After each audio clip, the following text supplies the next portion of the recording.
عرضية لأحمد حديد.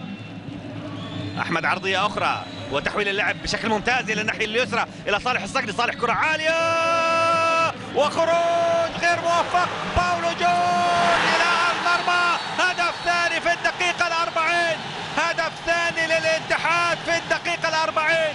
باولو جورج يأتي بالكرة بعد تحويل رائع من أحمد حديد لدفة اللعب للناحية اليسرى إلى صالح الصقري. يرفع صالح الصقري الكرة العرضية. خروج غير موفق كان من ياسر المسليم، والكرة الرأسية تأتي من عبد الملك زيايا لتصل ناحية باولو جورج، وباولو جورج يسجل هدف ثاني لنادي الاتحاد، هدف رابع له في دوري زين السعودي للمحترفين.